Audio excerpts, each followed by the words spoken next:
Hi, everyone, and welcome. Thank you so much for joining us this afternoon. My name is Melissa, and I serve as the Deputy Director of the STEM team here at the U.S. Department of Education. Thank you so much for everyone who is joining our second Google Hangout, a follow-up to the White House Symposium on Early STEM. Today's Google Hangout is aimed at showcasing the work in various states, school districts, and national organizations and what they're doing to support early STEM learning. It's going to be a really exciting conversation, so we're thrilled that you're able to join us. As you may recall, in April, the White House held a symposium on early STEM to highlight the importance of promoting science, technology, engineering, and math, otherwise known as STEM education, for our nation's youngest learners. At the symposium, there were several breakout sessions that focused on different aspects of early STEM education. And because there was so much interest in these sessions but very limited availability, we decided to host two interactive discussions on these topics. The first Google Hangout, we explored how 5 of our commitment makers are using technology to support early STEM learning, and specifically what strategies they are using to implement and how their organizations measure success, and then various lessons learned from their experiences. If you're interested in that topic, the recording of the Hangout is posted on our YouTube page and also our website. And we're also tweeting that out, so follow us at ed_OII. Today, we're going to build on what we learned a few weeks ago, and we'll hear from great commitment makers all across the country who will discuss their strategies for implementing early STEM learning programs. Through today's Hangout, we aim to highlight the diverse state, district, and regional approaches to early STEM programming and education. I'm joined by my colleague, Russ Schilling, the Executive Director of STEM, who will serve as our subject matter expert, as well as by 5 commitment makers from across the country. They are Janet Bach-Hager and Kelsey Blankenship from West Virginia's Department of Education's Office of Early Learning, Angus Mears from Thrive Washington, Mary Sprout from the National Head Start Association, Chris Pond from the Massachusetts Department of Early Education and Care, and Dr. Kareen Borders from West Sound STEM. We are so fortunate today to have Angie Stone McDonald, who is sitting on my left, from the University of Massachusetts, Boston, here with us today as well. She is an expert in supporting all students in early childhood STEM, especially students with diverse learning needs. We would also like to welcome all of you who are viewing this event over the internet via live stream. Thank you for joining and welcome to the conversation. Before we get started, I'm going to give Russ a moment to share a few thoughts, and I also want to remind you to share any questions or thoughts or reflections using the hashtag STEMstartsEarly throughout this entire conversation. Russ, over to you. Okay, thank you, Melissa. First, thank you to all of our very experienced panelists and everyone out in the internet. We'd like to get this started, and I will be very brief with my remarks. The STEM office was created 2 years ago, and one of the first things that we really decided we would like to do is take a much closer look at early learning in STEM. I had come from a background in the federal government where I'd looked across the investments across the other federal organizations and at the department and really didn't see as much as I thought we should see in early childhood STEM education. We also decided we needed to know more about those areas, so we've really been working over the last 2 years to put these initiatives together and to bring everybody together to discuss what we know and what we don't know in early education STEM. We do know that children are natural scientists, and so starting early is very important. And so it's important to have investments that are not just in the middle and high school range, but to grab children early and make sure that they stay interested in STEM throughout their entire lifetimes. To do this, we've been working with other agencies across the federal government, NASA, Smithsonian, NIH, NSF, and many others, to really look at our investments and see what more we can do.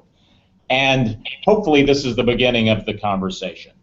So far, we know that it's an all-hands-on-deck effort. So we need the help of not only educators and researchers, but also from media organizations. So the way we portray people in STEM, seeing people like the children in our classes who are actually STEM purveyors and really following STEM careers. So we really need this all-hands-on-deck effort. And we saw that in our commitments at the White House this year. And in conclusion, we really want to make sure that all children across the nation have access to quality STEM education, and that means preparing the teachers as well. So as we go forward, I would like the discussion today to be looking at these issues, bringing up new issues, and certainly we are reliant of everyone out there who's watching this broadcast to jump in and help us make a quality STEM education a reality for all children. And that includes those with disabilities, cognitive and otherwise. So we really want to make sure that we have a broad base to this. So thank you. Awesome. Thanks so much, Russ, for kicking us off. As we start our discussion, again, we'd like to invite folks to join our conversation by submitting your questions for our Hangout presenters via Twitter. You can either use the Twitter handle @ed_OII or #STEMstartsEarly. Let's kick off this awesome conversation by learning about our great panelists who are with us today. I would love to start with our amazing team from the West Virginia Department of Education's Office of Early Learning. Would you guys mind taking yourself off mute and telling us a little bit about your organization and your work, particularly as it relates to early STEM education? Sure. Hi, my name is Janet Fockhager, and I have Kelsey Blanken. She is an early STEM teacher at Washington University Collaborative Pre-K STEM Center. Actually, they're transitioning into the STEAM Center this year. So I work in the Office of Early Learning at the West Virginia Department of Education. I'm the pre-K coordinator, and in West Virginia, we have universal pre-K available. So any 4-year-old and 3-year-olds with disabilities are afforded the opportunity to attend pre-K throughout the state of West Virginia. It's conducted in a very collaborative manner. In fact, 79% of our classrooms are either collaborative with Head Start and or child care. And so county by county, they have 4 teams who implement our pre-K policy and our pre-K early learning standards. And Kelsey is part of our Cabell County team out of Huntington, West Virginia. And Janet and Kelly, you may need to move a little closer to your mic or check your connection on that side. We were breaking up just a little bit on that, but I think we caught everything. Awesome. Okay. Let's go over to our colleagues with Thrive Washington. Angus, do you mind introducing yourself and sharing a little bit about Thrive Washington? I sure will. Thrive is a private nonprofit partner to the government's Department of Early Learning. Our mutual goal is to ensure that every child in Washington is ready to succeed in school and in life. Our mission is to advance high-quality early learning, strongly committed to innovation and equity throughout Washington State. When I talk to national audiences, it's often important to remind you, not Washington, D.C., but the state with beautiful trees and mountains and things like that. We have 3 main roles that we try to think about. We work with a diverse set of partners in all kinds of different ways, and I'll talk about that a little bit later in this hangout. We advocate relentlessly for young children and families in a variety of different ways. We work directly with government to make policies happen, but we also work in between policy and practice to do administrative advocacy and work for the very best implementation possible. And third, we invest. We work really hard to increase public investment, but we also work to bring private money to us so that we can invest in our communities and make new ideas possible, incubate, expand, scale. Great. Thanks so much. Let's go over to Mary with the National Head Start Association. Do you mind sharing a little bit about your work? Yeah, absolutely. So I'm Mary Sprudy from the National Head Start Association. We're the membership association representing Head Start grantees across the country. So what we do falls into 3 main buckets: advocacy, research, and professional development for the Head Start community. We were a part of the STEM Summit back in April as part of our partnership with Lakeshore Learning called Recycle Your Way to STEAM. So what that does is it gets Head Start classrooms involved in STEM and STEAM education in a really low cost and low stakes kind of way. So we help Head Start classrooms across the country to really partake in STEM activities through building and through using recycled materials. So far that's reached 20,000 children, and then our goal is to reach the 1 million children that are enrolled in Head Start currently. Awesome. Thanks so much for joining us. Chris, over in Massachusetts, let's go over to you. Do you mind sharing a little bit about yourself and your work? Yes, thank you for having me today. I work for the Department of Early Education and Care in Massachusetts, and as you know, in Massachusetts we have 2 state departments, so we're unique in that way. This year, my role is Behavioral Health and Special Education Specialist, and I work along with colleagues with our STEM initiatives and STEM work. Eric Lieberman, who's my colleague who would have been on the call today, wasn't able to make it. This year, we adopted pre-K science standards in conjunction with the Department of Elementary and Secondary Education, and we've worked really diligently to make sure that we are supporting work that really looks at progression of learning as we think about early childhood and also K-12 in our state. We'll be talking a little bit more about the work that we're doing here, so thank you very much. Awesome. Let's go over to Corrine Borders from West End STEM. Do you mind sharing a little bit about yourself and your work? Hi, good morning, everybody. Just thrilled to be part of this panel. Thank you, Russ and Melissa, very much. I'm Corrine Borders, and like Angus, I'm from Washington State. And like Angus, I do always have to say Washington State, especially when I'm back east. I'm the Director of STEM Programs and Outreach at Olympic Educational Service District 114 and the Director of West Sound STEM Network. We're one of 10 Washington STEM networks in our great state. And really, we are focusing on STEM from P12 and really helping to develop a clearly defined and articulated pathway for all kids. And we're doing that through a couple of buckets, P12 professional learning, community, business, policy, industry partnerships, and then communications and advocacy. Really having the belief that by having all of the partners at the table, a stronger STEM pipeline can be built and supported. And we also recognize that, and I just kudos to the Department of Ed, the importance of having STEM in early learning and having that pre-K piece is just so crucial. We partner our K-12, or mostly 6-12, I guess, in the past, teachers with industry and business and active researchers, but we know that early it's really important to do that so that we can capture, kids really early. So again, thank you for having me on the panel. Really appreciate it. Thank you. Yeah, and Angie, we'd love to hear a little bit from you. Just to tell us a little bit about yourself and the work you've been doing. Thank you. I'm really happy to be here. My name is Angie Stone McDonald, and I'm a faculty member at the University of Massachusetts in Boston. And I'm a member of the Early Education and Care and Inclusive Settings program. So we have programs educating teachers who work in many of the types of organizations that have already been discussed, both coming back to get their bachelor's when they've already been working in the field as well as new teacher candidates. And our programs are all inclusive, and we go from birth all the way through age 8 in our programs, both public school, Head Start, infant toddler programs, early intervention in what we do. And I've also done personally some work in engineering in early childhood with some of my colleagues in looking at how we can teach problem solving through an engineering design process and work on those problem solving skills really early, as Russ said, birth to 5, so that we can help children to continue to love to be scientists and want to be scientists in the future. Awesome. Thank you all so much for joining us. This is going to be a great discussion. I can feel it.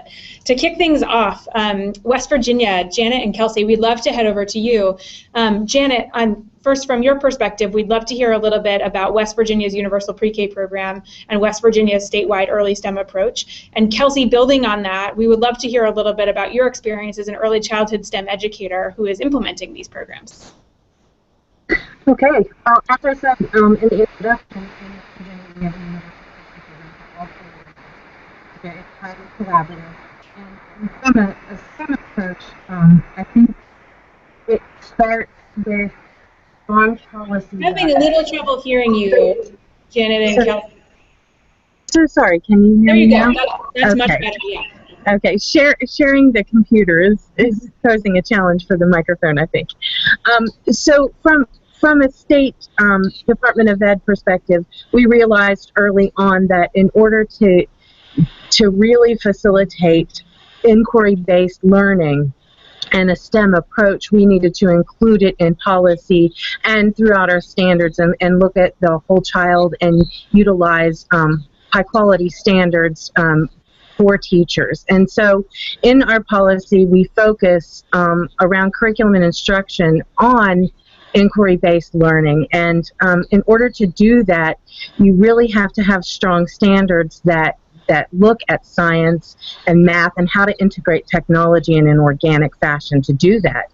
And so to do that, we've been working over the last decade on a professional development system that teachers can participate in either as a group within their school districts, or we're just now beginning the process of online professional development systems to really look at how to integrate your standards in a way that uses inquiry-based and experiential and experimental learning to do that. And so in order to really facilitate STEM, you really need to make sure that teachers understand how that looks, how to use the scientific method in their classroom, how to use language that focuses on math and science and technology and engineering. So, and that's what we continue to do.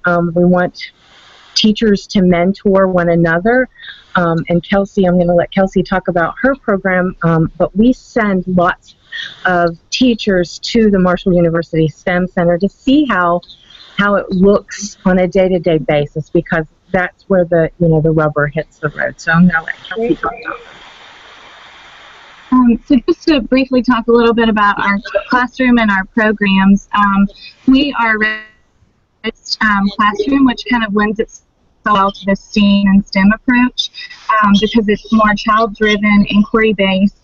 The children generate the ideas, but the educator kind of brings in the scientific and the structure and the purpose for what's happening in the classroom. We have lots of different experiences that we provide to the children and provocations that will provoke their thinking, and different discussions that we have with them, questions they have, their creativity. We kind of drive our instruction around that and what they're interested in. But one really big piece of our program is our partnership with the Carnegie Mellon University's Create Lab. And they create pieces of technology that we utilize in our classroom that are very high quality and promote critical thinking skills throughout their exploration. Some of the pieces that we utilize on a daily basis are Message From Me, where the children are using an iPad to send messages, daily communication to their families. They take a picture and then they record their voice. So it's, that separation type issue that we're dealing with there. Children's Innovation Project, which was built for language development, but it's using simple circuits. So they're playing and exploring with those types of things to really learn and explore that language as well. And then Arts and Bots, so using recycled materials, kind of like Mary was talking about, kind of struck me, using recycled materials to build and utilize different software to build robots. So we also have a partnership with the Fine Arts Department and our local museum to kind of enhance those types of things in our classroom. So. Thanks so much. Well, thank you. And I think one of the things you didn't mention, which impresses me about your program even more, is how much of West Virginia is actually rural. And to really bring these programs across the state as you have is really a huge challenge. In Washington State, I know that's also a big issue as well. And so, Angus, at Thrive, you all have a variety of different partners. Can you tell us what these partnerships are, and specifically how you think about scalability and stability in your work, especially looking at the structure of Washington State and other areas? Yeah, I'd love to. We have many different kinds of partners coming from a strong belief in the diversity of know-how and the diversity of forces that it'll take to really get where we want to go in our state. And so it's incredibly exciting work to be at a place like Thrive, where such different partnerships and such different kinds of work are sort of flowing through us, part of our work. I want to highlight a few examples of those kinds of partnerships and specific work, and I'm going to leave, I think, for the second question for Washington State, talking about our regional coalitions, which is a huge force in our partnership. We have 10 throughout the state. I'll say a lot more about those in a few minutes. But let me start by talking about the different kinds of partnerships that we try to develop. Let's lead with philanthropy. We raise a lot of funds. We raise funds to do the work that we do, but we also are really intent to raise funds for our partners and for our regional coalitions. And so a quick example of that, when we work with major foundations, we try to think of that as a partnership. We try to, I'll use the example of Kellogg, for instance. They're working really hard to build knowledge around what they would call transformational family engagement. We've done work with them a few years ago, and we're very, very proud to be in the middle of a partnership with Kellogg to sort of figure out more about how that could look. And that is going to become, in the next few years in our state, an ability to bring family voice into policy making throughout our state. So partnership in the sense that we're sort of navigating our strategy with their strategy and figuring out the sweet spot in the middle so that we can actually make their investment possible for folks all across our state. A second philanthropic partnership that I'd like to talk about that's directly related to STEM. We worked really hard in the last 2 years to develop what we're now calling the STEM Trio. We're working closely with an organization very similar to ours called Washington STEM, which is focused on K-12 in our state. And another that's called Washington State Opportunity Scholarship that's focused on post-secondary attainment. Across early learning, K-12, post-secondary, we're trying to establish a case for a need and investment, cradle to career in education, especially around STEM. And it's gone really well, and it's an example of the synergy that we can create across sort of different kinds of partners to sort of build the case, go get funding, and invest and innovate. Awesome. A second kind of partnership I want to talk about is government partnership. There's a lot of different ways that we work with government, but I should probably highlight our very direct relationship with the Department of Early Learning. It's topmost for us.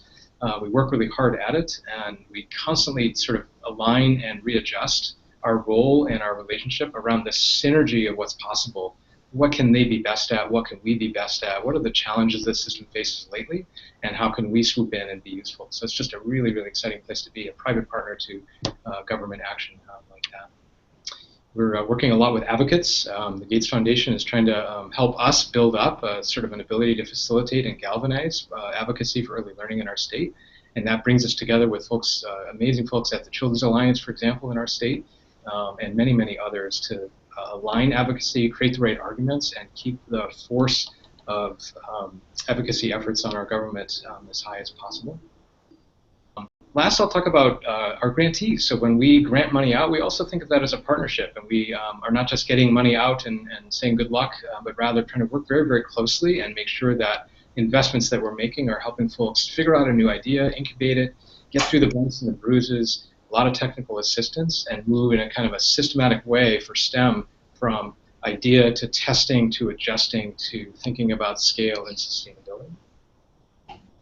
Great. Thank you. Thanks so much for sharing that. It's really exciting to hear both the breadth and the depth of the partnerships that you all are engaged with. I mean, I know a number of organizations across the country are always thinking about partnership and how to do that well, and I know that's something that's on your mind all the time. So thank you for sharing that.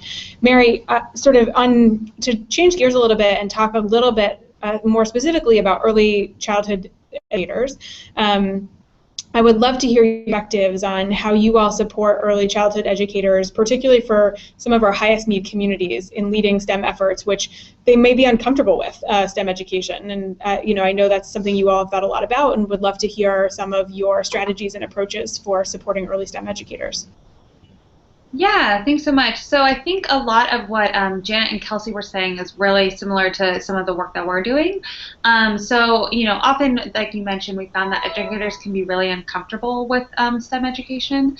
Oftentimes, maybe they didn't think that they did super well in math and science as students, and so they don't really feel like they are the ones that they can lead their children and their students through these kinds of activities. So what we try to convey to them is STEM is not only kind of robotics and tech and these kind of flashier things, but it's also, you know, some really, really simple things that they are kind of already doing. So using blocks, using manipulatives, in our case, using cardboard. So a lot of kind of things like that, if you really break it down and help them realize that, yeah, maybe they have been doing STEM-like activities, and then just helping them enhance those activities. So, you know, like Janet said, it's all about inquiry-based learning for us. So really helping them be deliberate in the planning of the activities. So when they are building, you know, they build like trains and buses and rockets and all these things. So they go through a very intense planning process, the children do. So really planning out what they're going to build and asking questions and making hypotheses. You know, if I'm going to attach that to that, you know, we'll have a hypothesis about what will happen, and then, you know, actually doing the building and experimenting, and then just helping them take them through the process step by step, and then helping them, you know, ask the right questions and be intentional about how they're working with kids has been really, really helpful for us. So really just kind of making it simple. And so, you know, we know that just doing a kind of cardboard building activity isn't really going to, you know, necessarily take care of all of the STEM education that they need to do in their classrooms, but we're hoping that by participating in this program that it's kind of the first success that they're having in STEM education. So they can look back and say, oh, I did do this STEM activity and it actually went really well, and so maybe I can go explore different opportunities for other kind of STEM opportunities and activities that I can do with my classroom. So really just trying to help them get started, and then, you know, have them take it from there and doing what's best for their classrooms. Awesome. Thanks so much for sharing that. It's super helpful. Yeah, building off that, Chris, at the Massachusetts Department of Early Education and Care, you've implemented successful STEM professional development programs. Can you tell us about the role of the STEM ambassadors in coaching and supporting your educators? Yes, hi. I'm very excited to share this experience. As I said earlier, we really work closely with our Department of Elementary and Secondary Education, and as Mary stated earlier, early education educators were not always included in a lot of the STEM activities and STEM initiatives in Massachusetts. I can speak to, I'm sure, across the state. And so when we wanted to develop some science standards, pre-K science standards, it was a great opportunity for us to work with our K-12 partner to really think about how do we look at this across pre-K to 12 in a real cohesive and intentional way. And so as we developed the standards, we did this again with a cohort of folks from K to 12 to really make sure that, as I said earlier, that progression of learning was occurring. And so through that opportunity, I worked with the director over at ESE to really think about sort of what the next step was once the standards were developed. And our opportunity came when we thought about rolling out a Science Ambassador group. And this group really is a small cohort of folks for early care and education to really support early childhood educators and really understanding what does it mean to think about science standards and in a different way than maybe they had done it in the past, and how do we know that children are learning and that there is a progression that happens, and that at pre-K, this is what you would want to see as an educator as you're sharing and supporting the rollout of science standards, and not to be afraid that you can do this work. And so the ambassadors really have been supportive and doing professional learning opportunities where they are meeting with educators around what do the science standards look like. These are new for early childhood if you're not in the public school realm. And so what does it look like? How do I read them? How do I understand them? And so the ambassadors really have gone through a process where they met with the K-12 STEM ambassadors to really roll out how they're going to do this professional development and what types of information are key for early childhood educators to really understand in terms of the lingo, in terms of those pieces that come with standards. And so they've been really instrumental in really pulling that group together to really share how that work should happen within a classroom setting. They also have had really enormous support through a lot of our entities here in Massachusetts. So through this opportunity, they've been able to work with the Museum of Science, which didn't really look at early childhood as much because it wasn't the demographics that they really tended to support. And so we've had lots of opportunities to utilize the library that they have there. We've worked with other entities that we may not have been able to work with because they never really looked at the younger population. So our Boston Aquarium, we've had a relationship with them where the STEM ambassadors have been able to bring educators to those that place and really learn how to think about the STEM activities that they may share with the children. So it's been a great opportunity to have this intentional group that's really learning and going deeper into understanding the new standards that we've developed. That's awesome. I love the sort of very consistent theme of partnering with others, whether that's different organizations or sort of thinking about all the different assets that might exist in your community, educators included, and figuring out how to, how to get more kids access to early childhood STEM. It's really, really exciting. And Angie, I would love to, given your expertise, would love to hear a little bit from you on your perspective about how states and districts can support accessible environments in classrooms so that all children can work on real-world problems and participate in hands-on STEM lessons at an early age, as many of the folks who have already sort of talked about. Yeah.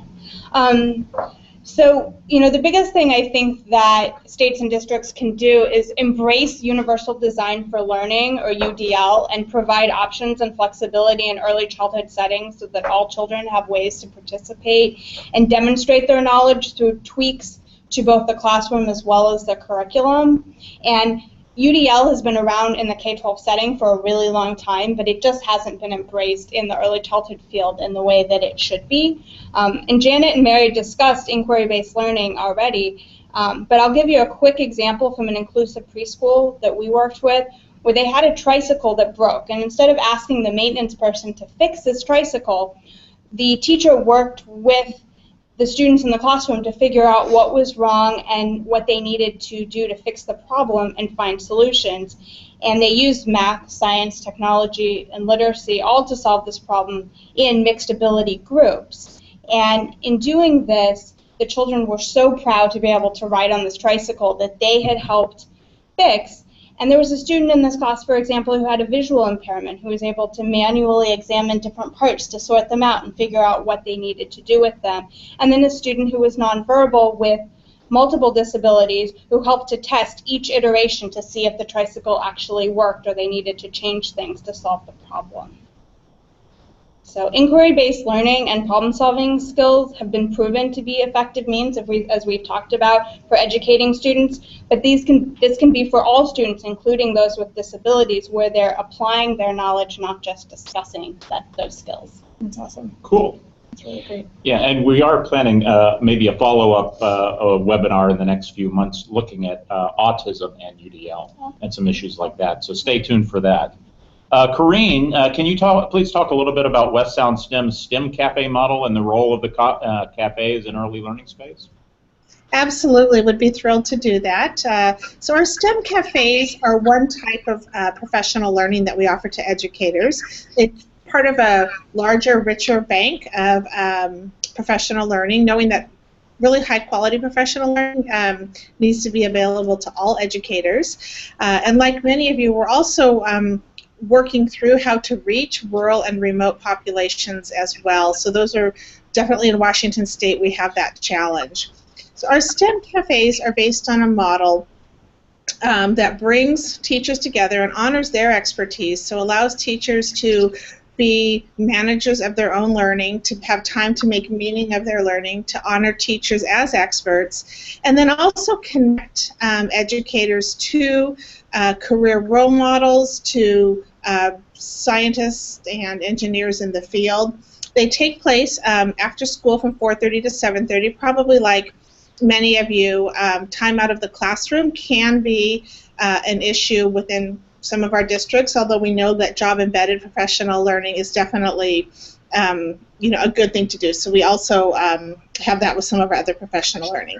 So our STEM cafes are from 4:30 to 7:30. We provide dinner, and during that dinner, educators have a time to network, and so it's really great to see all the way from P12 be able to have those vertical conversations. And sometimes it's the first time they've all been in the same room talking about a particular content. They are theme-based, so I'll give you an example. In May, we had an astronomy STEM cafe, and there are commonalities across all of them, no matter what the content, that they're always connected to standards, so we're not doing something separate and siloed. They're connected to our Washington State Learning Standards. We have a scientist or astronomer or engineer in the field that is there as well. So we provide some content learning. We provide time for teachers to be able to network together and to be able to take that learning back to their classroom. And we have scaffolded learning for the educators. So for example, with the Astronomy Cafe, we did some robotics, looking at how technology can explore remote environments. We also did some electromagnetic spectrum work, and so we had some tools there for preschool teachers to be able to use with their kids on how do you talk with kids about something that they can't see. So just simple things like we had infrared Play-Doh and ultraviolet paper and things that they can use with their students with the concept of the electromagnetic spectrum. And then again, being able to have those vertical conversations. Sign me up. Yeah, it's awesome.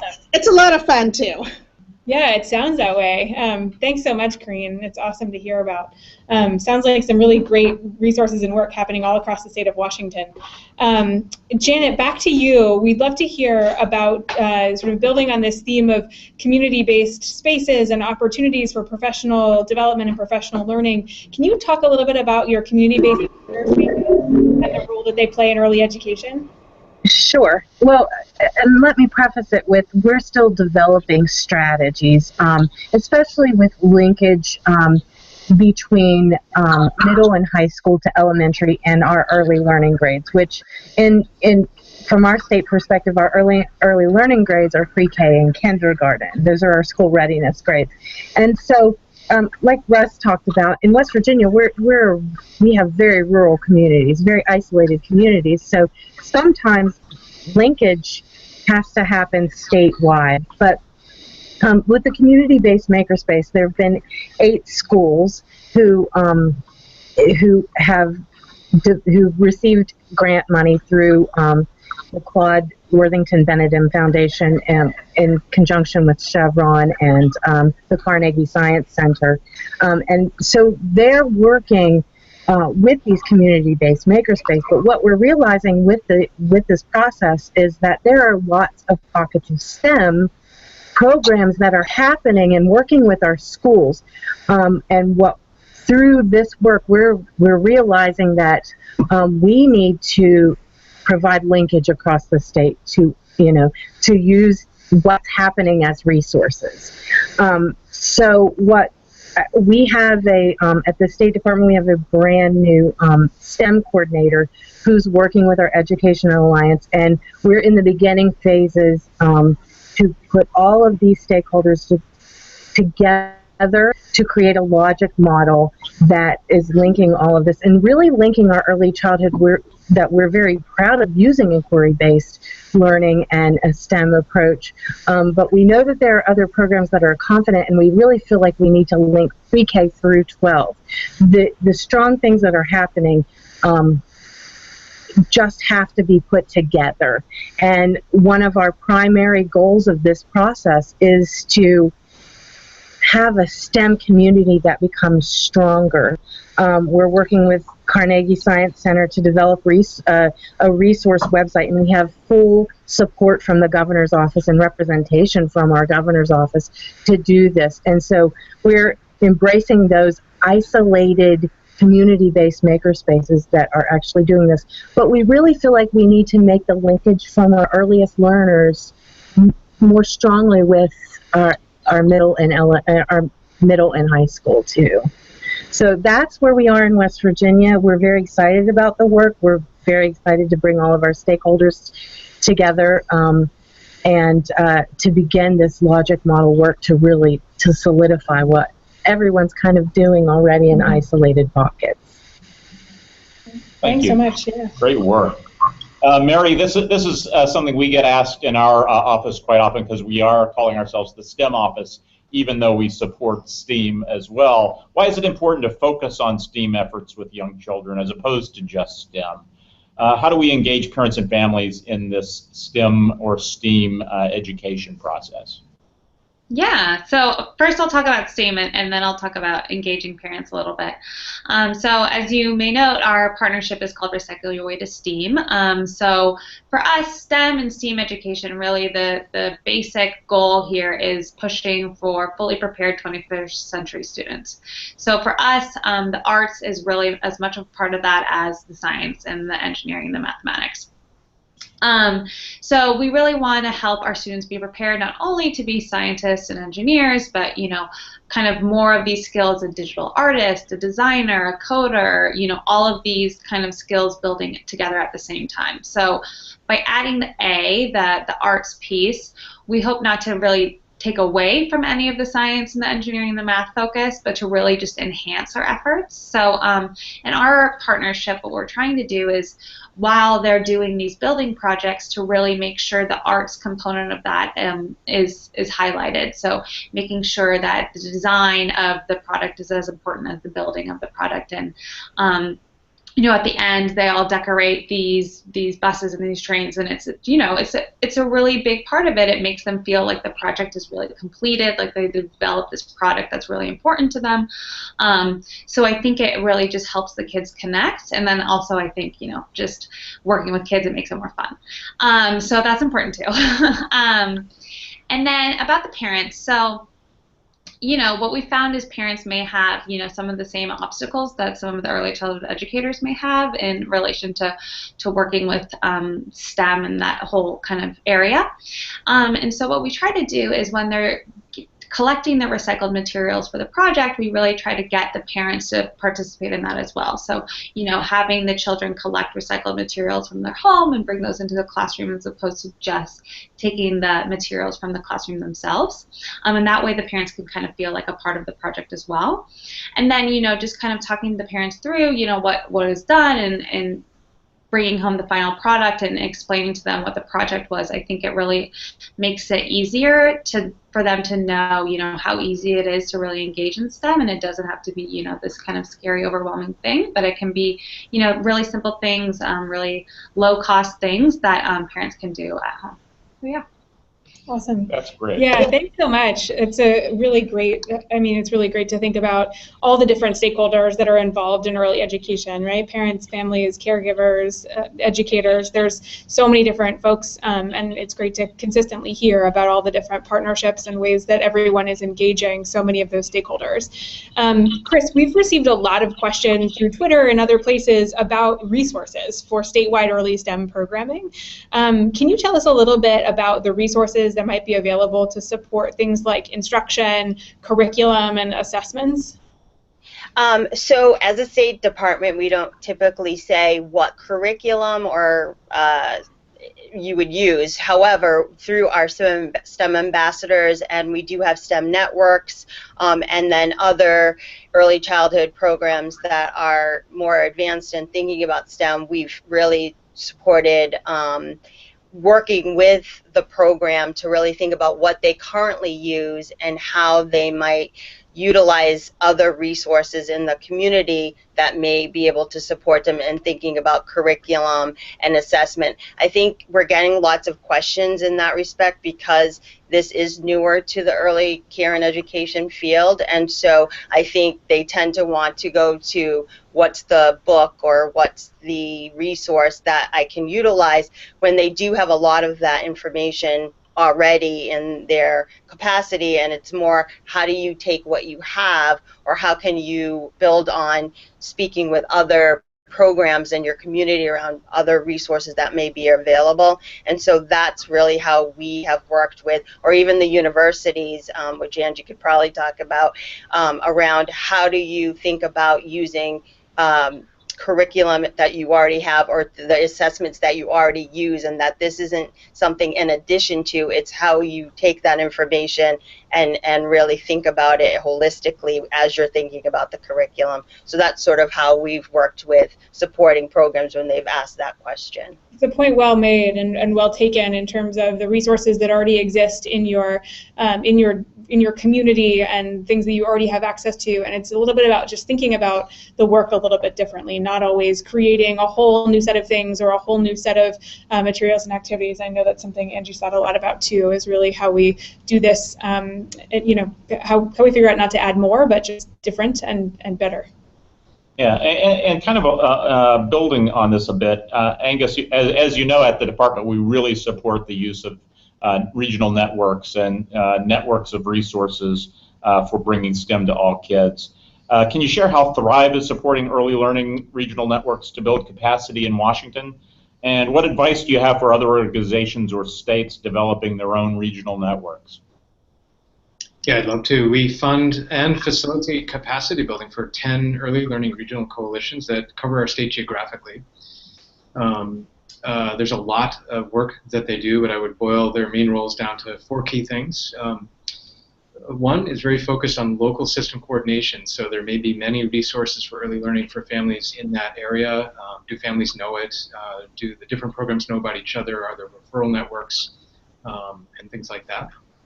A second is thinking through state to local coordination. So are we informing state policymakers about administrative advocacy and policymaking that is needed at the local level? And the other way around, we have a conduit for bringing state level work locally and enabling implementation to be tuned toward needs in the local way. Third, I might call cultivating program growth. So this is an area where in a region or in a community, there's a program that may be needed that they're not yet ready to implement or install. And a key example would be home visiting. So we did a lot of work in the last several years to enable home visiting to grow in rural communities in our state, and also to develop system coordination around home visiting in different regions. And last, and very super importantly, reaching all families. It's a key theme for us at Thrive and a key theme for our state to realize that in efforts such as math, which is going to be a key area of need in our state, it's the area where kids are least ready by kindergarten. If we're going to try to solve that challenge and get all kids to be ready in all areas in a few years, we're going to have to figure out a way to reach families that are not in a formal system. So family-friendly neighbors, sometimes the lingo around this. We work with our regional coalitions to help them sort of figure out the right way to reach as many families as possible and in as meaningful a way as possible in each of their areas. So those are the 4 key roles. Our 10 coalitions are all very different, and they need to be. There's no formula, there's no simple way to talk about this. It's a really interesting challenge to realize that in King County, for example, which is a single coalition, it's the county that contains and surrounds Seattle. That's a whole different animal than in a region of our state where that coalition might be 6 counties, and they really think of themselves as a coalition of county coalitions, and they're doing sort of coordinating among the coordinating, things like that. So it's a really important thing for us to figure out that diversity and work in that way. A driving question for us working with them is to help them understand what community really means, and the most powerful work can play out in a community. Sometimes the coalition is not really the community, they're a coalition of communities. So their work to figure out which communities are we working in and in what ways is really key. I would, in sort of the advice mode, I would say a key thing is to figure out balance. There's tensions that we're always in this work, and I think finding the balance point in those tensions in your work in a state might be the right way to think about. I'll offer 3 sort of balancing acts that we're always involved in. One is that exact problem of working toward geographic coverage on the one hand to make sure every single square mile in our state is covered versus thinking through the true community focus. We could easily have 37 true community coalitions, but it's a lot simpler to think about having 10 regional coalitions. So that's always a balance thing that we're thinking about. Another balance point would be around enabling full and easy funding. So they always have what they need to get moving, versus thinking about, leveraging funding and getting skin in the game locally and things like that. And we're always kind of trying to figure out, we always want to get more funding. On the other hand, we want to make sure that we're not making this a little bit too easy. that. And the third balance point to think about was it would be operating always in complete sync across all 10, and always making sure everybody's working on the same thing, versus the opposite, which would be to sort of think more competitively in a race to the top sort of a mode, and enabling each coalition to build its own strengths and to go in its own direction. And we're always kind of managing the tension around which of those to do. The more you operate in sync, the more you can do knowledge building together. The more you operate a little bit more competitively, the more you might build a new idea, but then share it to other coalitions. So that's some of the ideas that we always wrestle with. Thanks so much. Thank you so much. Yeah, and Karine, West Sound STEM, as a network, operates pretty differently than many other education systems. Can you talk a little bit about how your unique framework has allowed you to accomplish so much? Absolutely. Thank you, Melissa. So as Melissa said, our West Sound STEM network, we aren't a district or a state department of ed. We truly are a network, and we work very closely with our State Department of Education, and we support quite a few school districts really to meet their needs in the world of STEM. And really we're based on partnerships. So we bring policymakers, business, industry, researchers, P12, higher education, bringing everybody to the table. And Washington STEM is just masterful at embracing that as well. Just personally, it brings me back. Charlie Bolden, administrator of NASA, heard him speak at one point, and he was talking about space exploration and the agency's need to have all of the partners at the table at the beginning, and he made the point that if you develop a program and then bring somebody in at the end and say, would you like to participate, that's not really a partnership. And so we really work on making sure that our partners are at the table and that it truly is a network. Right after this, I'm actually on my way to the center of our state to develop a logic model. All of our networks are that is being developed with all of our partners together. So we're developing that from the beginning. So again, working with business policy, having people at the table so that it's not isolated. It's not a P12 isolated system, but that we really are working with industry. And that does a couple of things. So I like to say our students and our educators, they don't learn STEM. We do STEM. Teachers, students, educators, they are scientists, they are engineers, they are technology experts, they are mathematicians, and often by giving them that space, I think the result is a lot better. The other thing that we really focus on is looking at who doesn't have access to access. So by that I mean we talk a lot about access to high quality STEM, but often a population or a group of students or educators needs to know that they need access. So how can we identify and support all of our kids in our state if they don't have access to those partnerships? So that's another piece I think that's really important about our network. And again, knowing that it's part of a bigger system, and we don't just operate on our own. Our State Department, like I said, of Ed, is very crucial to our work. And the thing that we've done lately, so the inclusion of early learning is a relatively new development in our network. The importance of it just huge, and work very closely with our fantastic director of early learning at our ESD. So I would say partnerships would be a really unique feature. Thanks. Okay, fantastic. So we're winding down now, and we want to make sure we get this one last question in, which is near and dear to my heart. Angie, can you discuss how states and districts are looking at ways to support universal design for learning and differentiation of lessons to help all children participate in STEM? Okay. Well, I think we've talked a little bit about what UDL is and how it can support STEM. But, the university, I think about prospective teachers learn theory, but in classroom, educators work with real kids, and they have to know how to really do it. And we try in the university system to provide as many opportunities as possible for that internship practice, especially with doing real lessons around STEM. But it's hard. So for teachers, like many of the other people have already said, by sharing successes and failures about what has worked with individual students, teachers can creatively problem solve and tweak lesson plans and materials to meet the needs of their students and make learning meaningful. And districts and states really need to find ways to simplify the process for educators to share their success stories, especially around STEM education, so that others can learn from what others have already experienced. And so, for example, there are some wonderful resources online, video and audio modules that OSEP has created around inclusion, early childhood learning, that can be used to then support UDL and evidence-based practices.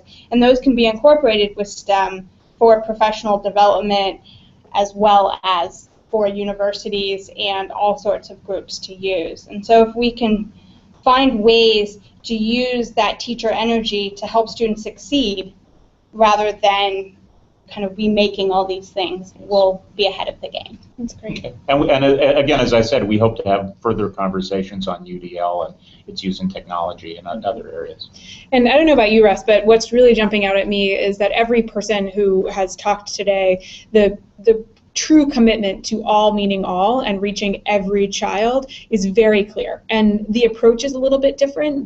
You all are doing slightly different work and utilizing your local assets and local resources in different ways, given that obviously the context in West Virginia and in Washington State and in Massachusetts are very different, and the context in Head Start centers. You all are thinking about what your particular group of students and families and educators need and how to make that happen. But I think it rang true through everyone's comments, this commitment to equity and truly all meaning all. So that's what's really sticking out with me today, and I thank you all for your work.